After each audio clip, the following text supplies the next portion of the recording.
दोस्तों, अगर किसी पात्र में कूड़ा भरा जाए तो स्वाभाविक सी बात है कि उससे दुर्गंध ही निकलेगा।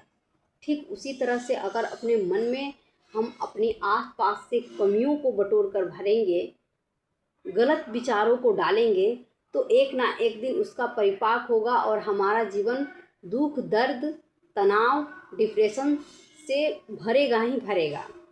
लेकिन कोई भी व्यक्ति दुख चाहता नहीं है, जानबूझकर कोई भी नहीं चाहता है कि मेरे जीवन में दुख हो, लेकिन फिर भी वो दुखों के घेरे में पड़ ही जाता है। क्यों?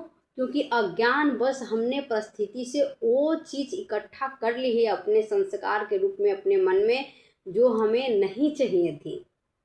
असल में हमारा मन क्या करता है? परिस्थिति से सूचनाओं को इकट्ठा करता है और जो हमारे लिए सही होता है उसे मन में संजोता है और जो गलत होता है उसे भी संजोता है। और जब अकेला पड़ता है तो उसको उस प्रॉब्लम को हल करने की कोशिश करता है, उसे उस पर प्रोसेस करता है, उसे बार बार सोचता है।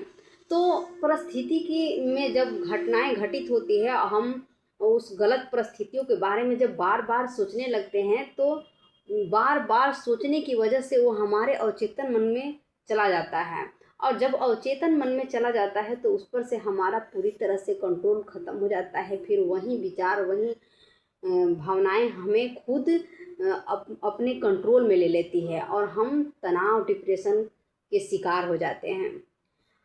हमें स्वाभाविक सी बात है कि इन सब से मुक्त होना है तो अपने बारे में जागरूक होना पड़ेगा। जब हम जागरूक होंगे तो हम अपने अंदर उन्हीं विचारों को जाने देंगे, अपने अवचेतन मन में उन विचारों को ही इकट्ठा करेंगे जो हमारे लिए सही होगा। जो गलत विचार होंगे वो भी अवचेतन मन में जाएंगे, लेकिन उस पर हम ध्यान देना बंद कर देंगे। और जब ध्यान देना बंद कर देते हैं किसी विचार पर, तो वो हमारे मन का स्वभाव ही है कि जिस पर हम ध्यान नहीं देंगे, जिन विचारों पर, वो धीरे धीरे मिट जाता है। आप ऐसा बहुत बार अपने जीवन में या हर रोज़ देखते हैं कि जिन विचारों को ज़्यादा बार सोचते हैं वही बार बार आपके मन पर काबू करके बार बार आपको मन को दोहराने के लिए प्रेरित करता है।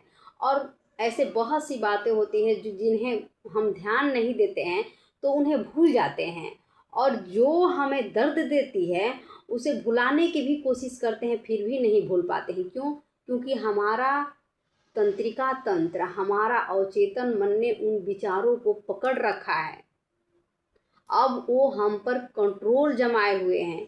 अब उनसे अगर मुक्त होना है तो उसके स्थान पर हमें अपने मन में सही विचारों को भरना होगा।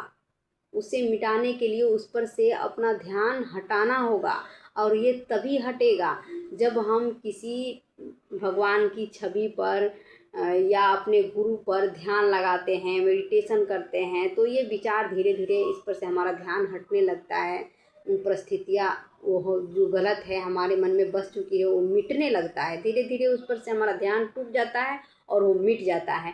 और अच्छी चीज़ों को जब हम अपने मन में जगह देने लगते हैं तो धीरे धीरे उसका विकास होने लगता है। मेडिटेशन में तो यही तो होता है कि हम अच्छी चीज़ों को अपने मन में स्थान दे रहे हैं, उसे धारण कर रहे हैं, और जब वो धीरे धीरे विकसित होगा तो हमारे मन में वो अच्छाइयाँ उत्पन्न होगी और हमारा मन उसे धारण कर लेगा और हमारा मन शांत और स्थिर हो जाएगा।